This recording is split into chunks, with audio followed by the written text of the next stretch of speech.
Master പുതിയൊരു വീഡിയോയിലേക്ക് ഏവർക്കും സ്വാഗതം. ഒന്നാമത്തെ ക്വസ്റ്റ്യൻ: ഹൃദയസ്പന്ദനം, ശ്വാസോച്ഛ്വാസം എന്നീ അനീശ്ചിക പ്രവർത്തനങ്ങൾ നിയന്ത്രിക്കുന്ന മസ്തിഷ്കത്തിലെ ഭാഗം. ഹൃദയസ്പന്ദനം, ശ്വാസോച്ഛ്വാസം ഏതായിരിക്കും?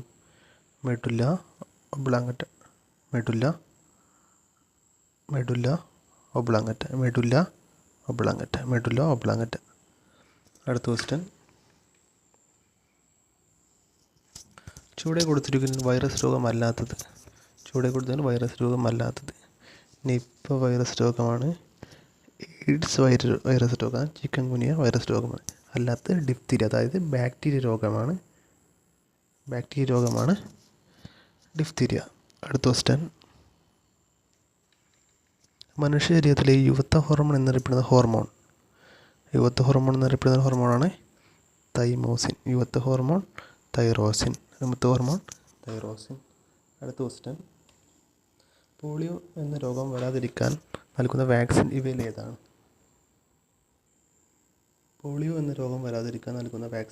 ഏതാണ്? ഏതാണ്? Oral polio vaccine. അഥവാ option B OPV. Oral polio vaccine അഥവാ ഓപ്ഷൻ ബി. അടുത്ത ക്വസ്റ്റ്യൻ: 10 കിലോഗ്രാം മാസുള്ള വസ്തു ഭൂകേന്ദ്രത്തിലെ ഭാരം എത്ര? 10 കിലോഗ്രാം മാസുള്ള വസ്തുവിൻ്റെ ഭൂകേന്ദ്രത്തിലെ ഭാരം എത്രയായിരിക്കും? ഭൂകേന്ദ്രത്തിൽ 0 ആയിരിക്കും. അടുത്ത ക്വസ്റ്റ്യൻ: ഒപ്റ്റിക്കൽ ഫൈബർ കേബിൾ പ്രയോജനപ്പെടുത്തുന്ന പ്രതിഭാസം ഏതാണ്? പൂർണ്ണാന്തര പ്രതിപതനം, അതായത് ടോട്ടൽ ഇൻറ്റേർണൽ റിഫ്ലക്ഷൻ. അടുത്ത ക്വസ്റ്റ്യൻ: ഈ നിയമത്തെ അടിസ്ഥാനത്തിൽ ഹൈഡ്രോളിക് പ്രഷർ വർക്ക് ചെയ്യുന്നത്? പാസ്കൽ ലോ ആണ് ഹൈഡ്രോളിക് പ്രഷർ. ഏത് നിയമത്തിൻ്റെ അടിസ്ഥാനത്തിൽ ഹൈഡ്രോളിക് പ്രഷർ വർക്ക് ചെയ്യുന്നത്? പാസ്കൽ ലോയുടെ അടിസ്ഥാനത്തിലാണ് ഹൈഡ്രോളിക് പ്രഷർ വർക്ക് ചെയ്യുന്നത്. അടുത്ത ക്വസ്റ്റ്യൻ: സ്വർണ്ണം ലയിക്കുന്ന അക്വറിയസ് ഏതൊക്കെ ചേരുന്നതാണ്?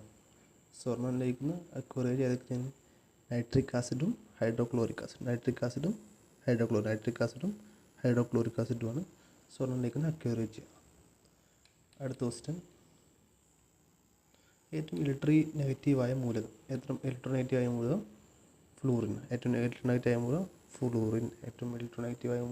ഫ്ലൂറിൻ. അടുത്ത ക്വസ്റ്റ്യൻ: താഴെ പറയുന്ന ഇരുമ്പിൻ്റെ അയിര് അല്ലാത്തത് ഏത്? ഹെമറ്റൈറ്റ് ഇരുമ്പിൻ്റെ അയിരാണ്. മാഗ്നറ്റൈറ്റും ഇരുമ്പിൻ്റെ അയിരാണ്.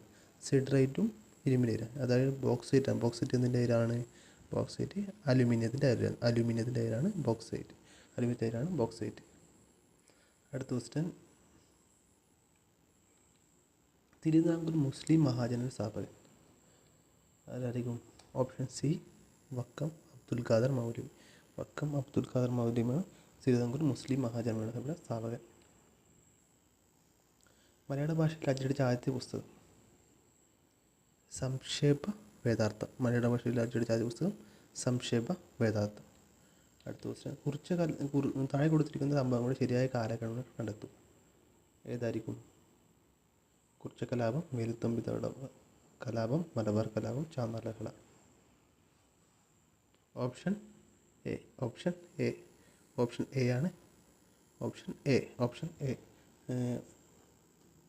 അടുത്ത ക്വസ്റ്റ്യൻ: കേരളത്തിലെ ആദ്യ സ്വദേശീയ പ്രിൻറ്റിംഗ് പ്രസ്സായ സെൻറ്റ് ജോസഫ് പ്രസ്സിൻ്റെ സ്ഥാപകൻ? കേരളത്തിലെ ആദ്യത്തെ സ്വദേശിയായ പ്രിൻറ്റിംഗ് പ്രസ്സായ സ്ഥാപകനാണ് മാർ കുര്യാക്കോസ് ഏലിയാസ് ചാവറയച്ചൻ. അടുത്ത ക്വസ്റ്റ്യൻ: വരിക സഹചരെ വലിയ സഹനമായി കരടുറച്ച് കൈകൾ കോർത്ത് കാൽനടയ്ക്ക് പോകുന്ന എന്ന ദേശീയ ബോധം ഉണർത്തുന്ന ഈ വരികൾ രചിച്ചതാരാണ്? ആരായിരിക്കും? അംഷി നാരായണപ്പിള്ള. ഉപ്പ് സത്യാഗ്രഹത്തിന് കേരളത്തിനനുബന്ധിച്ച് ജാഥ നടത്തുന്ന സമയത്ത് വരികൾ രചിച്ചതാണ് അംഷി നാരായണപ്പിള്ള. അടുത്ത ക്വസ്റ്റ്യൻ: താഴെ കൊടുത്തിരിക്കുന്നതിൽ ബാലഗംഗാധര തിലകൻ്റെ നേതൃത്വത്തിൽ ആരംഭിച്ച പത്രങ്ങളേവ? ഒന്നാമത്തെ ന്യൂ ഇന്ത്യ കോൺവീൽ ആണോ? അല്ല. ന്യൂ ഇന്ത്യ കോൺവീൽ ആനി ബസന്റിൻ്റെയാണ് New India commonweal. Young India Harijan അറിയാലോ എല്ലാവർക്കും, ഗാന്ധിജി. ഇതിലെ ആൻസർ ഏത് വരുക? കേസരി മറാത്തയാണ് ഇതിലെ ആൻസർ. കേസരി മറാത്ത.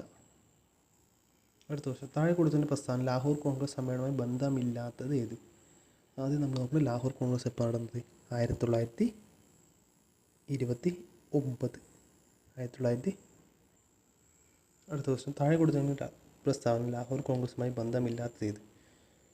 ലാഹോർ കോൺഗ്രസ് എപ്പോൾ നടന്നത്? 1929. ആരായിരുന്നു കോൺഗ്രസ് പ്രസിഡന്റ്? ജവഹർലാൽ നെഹ്റുവാണ് കോൺഗ്രസ് പ്രസിഡന്റായി തിരഞ്ഞെടുക്കപ്പെട്ടത്. ശരിയാണ്. നിസ്സഹകരണ പ്രസ്ഥാനം ആരംഭിക്കാൻ തീരുമാനിച്ചോ? തീരുമാനിച്ചിട്ടില്ല. ഗാന്ധി നേതൃത്വത്തിൽ ഒരു നിയമലംഘന പ്രസ്ഥാനം ആരംഭിക്കാൻ തീരുമാനിച്ചു. അതും ശരിയാണ്. 1930 ജനുവരി 26 സ്വാതന്ത്ര്യദിനമായി ആഘോഷിക്കാൻ തീരുമാനിച്ചു. ഇത് ജവഹർലാൽ നെഹ്റു കോൺഗ്രസ് പ്രസിഡന്റ് തിരഞ്ഞെടുക്കപ്പെട്ടു. അത് ശരിയായ വസ്തുതയാണ്. നിസ്സഹകരണ പ്രസ്ഥാനം ആരംഭിക്കാൻ തീരുമാനിച്ചു. അത് തെറ്റാണ്. ഗാന്ധി നേതൃത്വത്തിൽ ഒരു നിയമലംഘന പ്രസ്ഥാനം ആരംഭിക്കാൻ തീരുമാനിച്ചു. അതും ശരിയാണ്. 1930 ജനുവരി 26 സ്വാതന്ത്ര്യദിനമായി പൂർണ്ണ സ്വരാജ്, അതായത് സ്വാതന്ത്ര്യദിനമായി ആചരിക്കാൻ തീരുമാനിച്ചു. അതും ശരിയാണ്. അതിൽ ഏതായിരിക്കും തെറ്റ്? ഡി സെക്കൻഡ് മാസം നിസ്സഹകരണ പ്രസ്ഥാനം ആരംഭിക്കാൻ തീരുമാനിച്ചത് ഇതല്ല. അടുത്ത ക്വസ്റ്റ്യൻ, താഴെ കൊടുത്തിരുന്ന വർഷങ്ങളും അവാർഡും തമ്മിലുള്ള ബന്ധം മനസ്സിലാക്കി ശരിയായ രീതിയിൽ ക്രമീകരിച്ചുള്ള ഉത്തരം കണ്ടെത്തും. ക്യാബിനറ്റ് മിഷൻ, ലീഗിൻ്റെ പാകിസ്ഥാൻ ഡിമാൻഡ്, ക്വിറ്റ് ഇന്ത്യ പ്രസ്ഥാനം, മൗണ്ട് ബാറ്റൺ പദ്ധതി. ക്യാബിനറ്റ് മിഷൻ എപ്പം? 1946. മൗണ്ട് ബാറ്റൺ പദ്ധതി 1947. ക്വിറ്റ് ഇന്ത്യ സമരം 1942. ലീഗിൻ്റെ പാകിസ്ഥാൻ ഡിമാൻഡ് 1940. അല്ല, ഇതിൽ ഏത് ഓപ്ഷനാണ്? ഓപ്ഷൻ എ ആണ്. ഓപ്ഷൻ എ ആണ്. അടുത്ത ക്വസ്റ്റ്യൻ, എ വിഭാഗത്തിലെ രണ്ട് ഭാഗങ്ങൾ തമ്മിൽ ബന്ധം മനസ്സിലാക്കി അതുപോലെ ബി വിഭാഗം പൂരിപ്പിക്കുക. Nana Sahib Kanpur, Shah Mal Baraut. Okay, thank you. ഇനി പുതിയൊരു വീഡിയോ ആയിട്ട് അടുത്തത് കാണാം. Okay, thank U.